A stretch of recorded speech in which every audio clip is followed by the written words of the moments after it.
Hey guys, अगर आपने हमारा चैनल सब्सक्राइब नहीं किया है तो चैनल को सब्सक्राइब कर लें और बेल आइकन का बटन प्रेस कर लें ताकि जो हमारी वीडियो से रिलेटेड नोटिफिकेशन है वो आपको समय से प्राप्त होती रहे।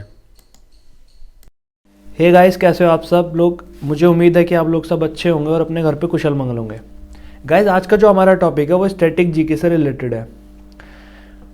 और स्टैटिक जीके से आप आज के टाइम में उठा के देखोगे तो एग्जाम में 4 से 5 क्वेश्चन आपको देखने के लिए मिलेंगे, क्योंकि आज का जो एग्जाम का पैटर्न है वो हो ही ऐसा गया है। स्टैटिक जीके से क्वेश्चन पूछे जा रहे हैं गाइस। और आज का जो हमारा टॉपिक है यहाँ से भी क्वेश्चन बनेंगे गाइस। 3 से 4 क्वेश्चन एग्जाम में बनते हैं, मैं आपको बता देता हूँ। और चाहे वो रेलवे हो, एसएससी हो, सीजीएल हो, या फिर किसी भी स्टेट का एग्जाम उठा के आप देख लीजिएगा, स्टैटिक जीके से गाइस क्वेश्चन बनते हैं। और इस वीडियो से रिलेटेड जो हमारी पीडीएफ होगी वो मैं आपको टेलीग्राम पे प्रोवाइड करा दूंगा। और अगर आपने टेलीग्राम का चैनल ज्वाइन नहीं किया है तो आप टेलीग्राम चैनल ज्वाइन कर लीजिएगा, मैंने डिस्क्रिप्शन में लिंक डाल दिया है। चलिएगा इस टॉपिक को शुरू करते हैं। और मैं आपको एक चीज़ बता देता हूँ कि जो हमारी पीडीएफ होगी, मैं आपको ये कहना चाहता हूँ कि आप कोशिश करिएगा कि आप अपने हाथ से नोट डाउन करिएगा मैटर को, क्योंकि उससे क्या होगा कि आपको चीज़ें लंबे समय तक याद रहेंगी। क्योंकि गाइस, अगर किसी और के नोट्स भी आप इस्तेमाल करोगे या मेरी दी गई पीडीएफ इस्तेमाल करोगे या किसी की भी दी गई पीडीएफ इस्तेमाल करोगे तो आप चीज़ें रट सकते हो, और रट के चीज़ें लंबे समय तक याद नहीं रखी जा सकती। अगर आपको चीज़ों को लंबे समय तक याद रखना है तो आपको चीज़ों को समझना होगा, तभी वो आपको लॉन्ग टर्म तक याद रहेंगी। और जीएस का एक यही फॉर्मूला है। लोग जो बोलते हैं कि जीएस भारी है, बहुत भारी है, याद नहीं होती, ये नहीं होती, तो वो लोग जीएस को रटते हैं। अगर आप जीएस को समझोगे और समझ के उस पर मैटर पे काम करोगे तो आपको चीज़ें लंबे समय तक याद रहेंगी। अपने एग्जाम्पल से, अपने तरीक़ों से जीएस को पढ़ा करो, मैं यही कहना चाहूँगा गाइस। चलिए टॉपिक को शुरू करते हैं और वीडियो को स्टार्ट करते हैं गाइस। तो गाइस, जो हमारा पहला टॉपिक है वो है भारत के राष्ट्रीय चिन्ह। तो गाइस, जो भारत का राष्ट्रीय चिन्ह है वो सारनाथ में स्थित अशोक के सिंह स्तंभ की एक अनुकृति है। अनुकृति से आशय है कि गाइस एक सिंह स्तंभ का एक हिस्सा है। और इसको जो अपनाया गया वो भारत सरकार द्वारा 26 जनवरी 1950 को अपनाया गया। गाइस, इसमें 4 शेर हैं, लेकिन अगर आप किसी चित्र में या किसी किताब में देखोगे तो आपको 3 ही दिखाई पड़ते होंगे, क्योंकि अगर आप इसको वहाँ जाकर प्रत्यक्ष रूप से देखोगे तो आपको 4 शेर दिखाई देंगे। और अगर आप किसी चित्र में, किसी किताब में या किसी अन्य चीज़ में देखोगे तो आपको 3 ही दिखाई पड़ते हैं, क्योंकि गाइस इसका जो एक शेर है वो पीछे की ओर छिप जाता है, तो वो आपको प्रत्यक्ष रूप से ही दिखाई दे सकता है। और इसमें शेर के अलावा अन्य जानवर भी हैं, जैसे हाथी हो गया, घोड़ा हो गया, या फिर सांड हो गया, ये जानवर भी हैं। लेकिन अगर आपको ऐसे नहीं दिखाई देंगे, किसी चित्र में देखोगे तब आपको क्लियर नहीं दिखाई देंगे, लेकिन अगर आप प्रत्यक्ष रूप से इसे देखोगे तो आपको हाथी, घोड़ा और सांड भी दिखाई देंगे। और इसमें ही नीचे गाइस सत्यमेव जयते अंकित है। मैं आपको बता देता हूँ कि ये हमारा राष्ट्रीय वाक्य है। और गाइस, ये देवनागरी लिपि में लिखा हुआ है। और इसको जो लिया गया है वो मुंडको उपनिषद से लिया गया है। अब मैं बताता हूँ कि यहाँ से क्वेश्चन क्या पूछ सकता है। गाइस, एग्जामिनर क्वेश्चन को घुमा के पूछता है, वो सीधे सीधे नहीं पूछता, क्योंकि सीधे सीधे बच्चा क्लियर एकदम आंसर देता है। क्योंकि आज के टाइम में कंपटीशन भी बहुत हार्ड हो गया है, तो एग्जामिनर भी उसी हिसाब से पेपर को बनाता है। तो वो ये नहीं पूछेगा कि भारत का राष्ट्रीय चिन्ह क्या है, वो सभी को पता होता है गाइस कि अशोक का स्तंभ भारत का राष्ट्रीय चिन्ह है। अशोक का स्तंभ भारत का राष्ट्रीय चिन्ह है। मेरा कोई भाई ऐसा होगा जिसको ये चीज़ ना पता होगा, लेकिन अगर नहीं पता है फिर भी मैं क्लियर कर देता हूँ। अब गाइस, वो ये क्वेश्चन नहीं पूछेगा बिल्कुल भी। वो क्वेश्चन यहाँ से ये पूछेगा कि जो इसको अपनाया गया वो कब अपनाया गया। तो गाइस, आप याद रखिएगा कि 26 जनवरी 1950 को यह अपनाया गया। दूसरा क्वेश्चन यहाँ से क्या बन सकता है कि जो सत्यमेव जयते है हमारा राष्ट्रीय वाक्य, वह कौन से उपनिषद से लिया गया है। तो गाइज, आप याद रखिएगा कि वह मुंडको उपनिषद से लिया गया है। गाइज, ये दोनों क्वेश्चन पुटअप करता है एग्जामिनर एग्जाम में। चलिए गाइज, आगे चलते हैं। तो गाइज, जो हमारा अगला टॉपिक है वह है भारत का राष्ट्रीय ध्वज। तो आप सभी लोगों को पता होगा जो हमारा राष्ट्रीय ध्वज है वो तिरंगा है। और जो इसको अपनाया गया है गाइज, वो 22 जुलाई 1947 को संविधान सभा के द्वारा अपनाया गया। संविधान, तब तक हमारा देश आज़ाद नहीं हुआ था, जो लोग संविधान को बना रहे थे उन्हीं के द्वारा यह अपनाया गया था। और इसकी जो लंबाई चौड़ाई है वो 3 और 2 के अनुपात में है। और हमारे जो राष्ट्रीय ध्वज को डिज़ाइन किया है वो पिंगली वेंकैया जी ने किया है। और इसमें 3 रंग मौजूद हैं, गहरा केसरिया, सफ़ेद, हरा। और इसमें बीच में एक चक्र भी मौजूद है जो कि नीले रंग का है और उसमें 24 तिल्लियाँ हैं। मैं आपको बता दूं कि जो ये चक्र है यह अशोक के स्तंभ से लिया गया है। अब गाइज यहाँ से क्वेश्चन क्या पूछेगा, यहाँ से गाइज बहुत इंपॉर्टेंट 4 क्वेश्चन बनते हैं जो एग्जाम में रिपीट होते हैं। यहाँ से क्वेश्चन ये पूछा जाता है कि जो हमारा राष्ट्रीय ध्वज है वो कब अपनाया गया। तो गाइज याद रखिएगा ये 22 जुलाई 1947 को अपनाया गया था। और इसकी जो लंबाई चौड़ाई है वो किस रेशो में है।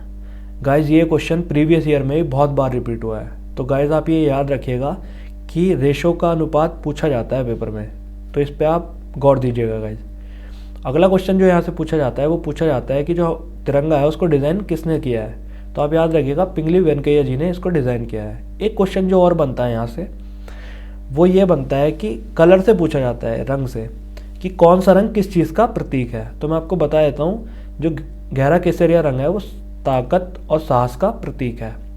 बीच में जो रंग मौजूद है सफ़ेद, वो शांति और सत्य का प्रतीक है। हरा रंग जो कि सबसे नीचे है यह विकास और समृद्धि का प्रतीक है। तो गाइज ये क्वेश्चन बनते हैं, मैं आपको बता दूं। और ये रेशो वाला क्वेश्चन तो बहुत ज़्यादा इंपॉर्टेंट है, इस पर आप मोस्ट करके टिक लगा लीजिएगा क्योंकि ये क्वेश्चन रिपीट हुआ है और आगे भी होता रहेगा। मैं आपको बता दूं ये क्वेश्चन पूछे जाते हैं डीपली। और जिस मेरे भाई को ये क्वेश्चन पता होगा तो उसने ये सही भी किया होगा, या फिर आप ध्यान दीजिएगा कि इन चीज़ों पे ध्यान दीजिएगा, क्योंकि आपको चीज़ें तभी याद होंगी जब आप उनको अपने हिसाब से तैयार करोगे। मैं आपको बता दूं, और पेपर में वही लोग चीज़ों को भूलते हैं जो कि चीज़ों को रटते हैं। तो यहाँ से ये 4 क्वेश्चन गाइज पूछे जाते हैं, आप ध्यान रखिएगा गाइज। चलिए आगे चलते हैं। तो गाइज जो हमारा अगला टॉपिक है वो है भारत का राष्ट्रीय गान। जो हमारा राष्ट्रीय गान है वो है जन गण मन। ये आप सभी लोगों को पता होगा गाइज, लेकिन जो इसके रचयिता हैं वो रविंद्रनाथ टैगोर जी हैं और जिसको अपनाया गया वो 24 जनवरी 1950 को अपनाया गया। इसकी जो गायन अवधि है मेरे दोस्तों वो 52 सेकंड है। हमारे जो राष्ट्रीय गान है गाइज सर्वप्रथम जो गाया गया था एक कलकत्ता के 1911 के कांग्रेस के कलकत्ता अधिवेशन में गाया गया था, और जिसके द्वारा ये गाया गया था उनका नाम था सरला देवी चौधरी। और उस अधिवेशन के जो अध्यक्ष थे वो पंडित विशन नारायण धर जी थे। गाइज ये मूल रूप से बांग्ला भाषा में लिखा गया था, लेकिन जो इसका अंग्रेजी में अनुवाद हुआ वो 1919 में मॉर्निंग सॉन्ग ऑफ इंडिया के शीर्षक के रूप में रविंद्रनाथ टैगोर जी के द्वारा हुआ था।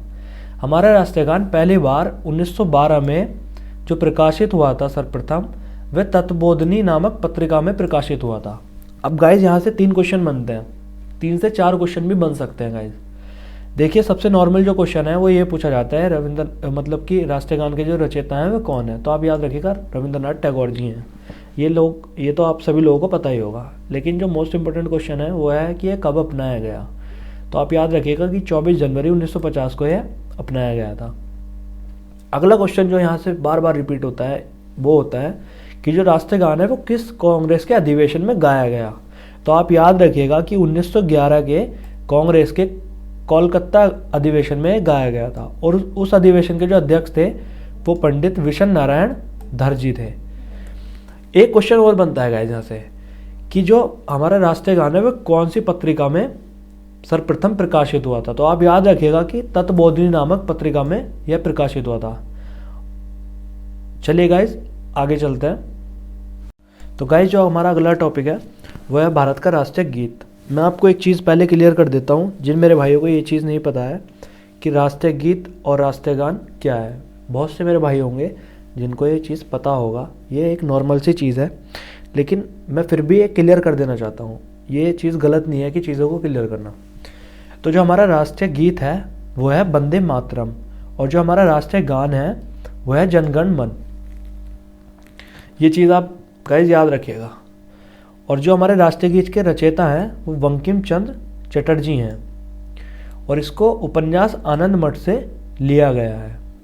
इसको जो अपनाया गया गाइस वो 24 जनवरी 1950 को अपनाया गया, और ये सर्वप्रथम 1896 के कलकत्ता अधिवेशन में गाया गया था, और उस अधिवेशन के जो अध्यक्ष थे वो रहमतुल्लाह सियानी जी थे। इसकी जो गायन अवधि है गाइस वो 65 सेकंड है, और इसका जो अंग्रेजी में अनुवाद किया था वो अरविंदो घोष जी ने किया था। अब गाइज यहाँ से क्वेश्चन क्या बनते हैं, यहाँ से दो क्वेश्चन बहुत इंपॉर्टेंट बनते हैं गाइज, ये चीज़ आप याद रखिएगा। यहाँ से क्वेश्चन क्या पूछेगा कि जो राष्ट्रीय गीत है उसके रचयिता कौन है, तो आप याद रखिएगा उसके रचयिता है बंकिम चंद्र चटर्जी। और दूसरा क्वेश्चन जो यहाँ से बनता है वो पूछा जाता है कि जो राष्ट्रीय गीत है वो सर्वप्रथम कौन से अधिवेशन में गाया गया, तो वो 1896 के कलकत्ता अधिवेशन में गाया गया था, जिसके अध्यक्ष रहमतुल्लाह सयानी जी थे। और दो क्वेश्चन और पूछे जा सकते हैं।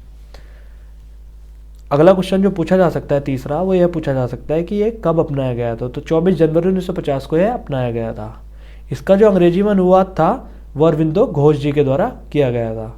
गाइस वैसे दो क्वेश्चन ये रिपीट हुए हैं कि इसके रचयिता कौन है और सर्वप्रथम कौन से अधिवेशन में गाया गया, लेकिन आप फिर भी ये भी ध्यान रखिएगा कि ये कब अपनाया गया था, ये भी गाइस इंपॉर्टेंट है। चलिए गाइस आगे चलते हैं। गाइस जो हमारा अगला टॉपिक है वो है भारत का राष्ट्रीय मुद्रा चिन्ह। तो मैं आपको बता दूं कि भारत का जो राष्ट्रीय मुद्रा चिन्ह है वो भारतीय रुपये है, और ये चिन्ह देवनागरी लिपि और रोमन लिपि दोनों में ही अंकित है, यानी कि दोनों से मिलकर बना हुआ है। देवनागरी लिपि वो लिपि होती है जो हिंदी भाषा की लिपि है, और रोमन लिपि वो लिपि होती है जो अंग्रेजी भाषा की ABCD होती है, वो उसे रोमन लिपि कहते हैं। हर भाषा की एक अपनी अलग लिपि होती है, जैसे चाइना की मंदारिन लिपि हो गई, हिंदी की देवनागरी लिपि हो गई, अंग्रेजी की रोमन लिपि हो गई। ऐसे ही हर भाषा की अपनी एक अलग लिपि होती है। तो जो हमारा राष्ट्रीय मुद्रा चिन्ह है वो देवनागरी लिपि और रोमन लिपि से मिलकर बनाया गया है। इसके जो डिज़ाइनर हैं वो उदय कुमार जी हैं, जो कि IIT मुंबई से एक ग्रेजुएटेड स्टूडेंट हैं। इसको जो स्वीकार किया गया वो 15 जुलाई 2010 को किया गया। अब गाइस यहाँ से एक ही क्वेश्चन बनता है, मैं आपको बता देता हूँ। वो क्वेश्चन ये बनता है कि जो हमारे राष्ट्रीय मुद्रा है उसके डिज़ाइनर कौन है। तो जो राष्ट्रीय मुद्रा के हमारे डिज़ाइनर हैं वो उदय कुमार जी हैं, जो कि IIT मुंबई से ग्रेजुएटेड है।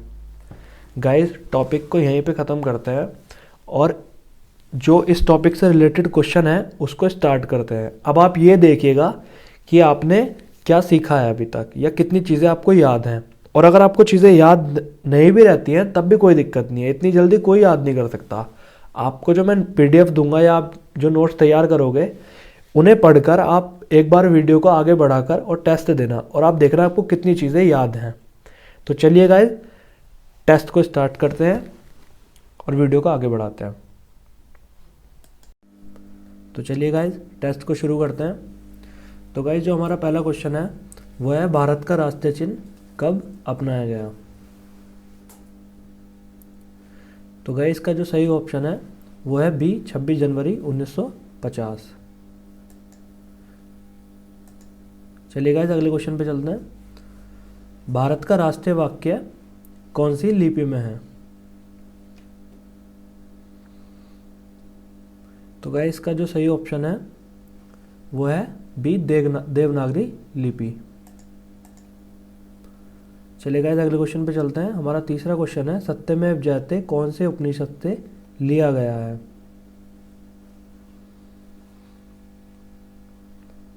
तो मेरे भाइयों जो इसका सही ऑप्शन है वो है B मुंडको उपनिषद। चलिए अगले क्वेश्चन पे चलते हैं। अगला क्वेश्चन है राष्ट्रीय गान कब अपनाया गया। तो गाइस इसका जो सही ऑप्शन है वो है B 24 जनवरी 1950, ऑप्शन B। चलिए गाइस अगले क्वेश्चन पे चलते हैं। पांचवा क्वेश्चन है हमारा राष्ट्रीय गान सर्वप्रथम कौन से अधिवेशन में गाया गया था। तो इसका जो सही ऑप्शन है गाइस वो है C कांग्रेस के कलकत्ता अधिवेशन में। चलिए गाइस अगले क्वेश्चन पे चलते हैं। अगला हमारा क्वेश्चन है छठा, राष्ट्रीय ध्वज के डिजाइनर कौन थे। तो इसका जो सही ऑप्शन है गाइस वो है B पिंगली वेंकैया जी। चलिए गाइस अगले क्वेश्चन पे चलते हैं। सातवां क्वेश्चन हमारा है तिरंगे की लंबाई और चौड़ाई किस अनुपात में है, यानी कि किस रेशो में है। तो गाइस जो इसका सही ऑप्शन है वो है C 3 और 2 के रेशो में। चलिए गाइस अगले क्वेश्चन पे चलते हैं। अगला क्वेश्चन हमारा आठवां क्वेश्चन है भारत के राष्ट्रीय गीत के रचयिता कौन थे। तो गाइस इसका जो सही ऑप्शन है सही आंसर जो है वो है ए, बंकिम चंद्र चटर्जी। गाइज यही क्वेश्चन थे हमारे जो टेस्ट से रिलेटेड थे आज के टॉपिक से। और आप देखिएगा कि आपके कितने क्वेश्चन सही हुए हैं, और अगर आपके क्वेश्चन गलत भी हुए हैं तो आप एक बार टॉपिक को पढ़िएगा और दोबारा फिर से यहीं पे आके वीडियो को देखिएगा। मैं बार बार यही बात आपको बता रहा हूँ। तो गाइज़ वीडियो को यहीं पे ख़त्म करते हैं। अगर आपको वीडियो अच्छी लगी हो तो लाइक, शेयर और कमेंट ज़रूर कीजिएगा गाइज़, और चैनल को सब्सक्राइब ज़रूर कर लीजिएगा अगर आपने चैनल को सब्सक्राइब नहीं किया है तो। चलिए गाइज़, थैंक यू, फिर मिलते हैं गाइज़।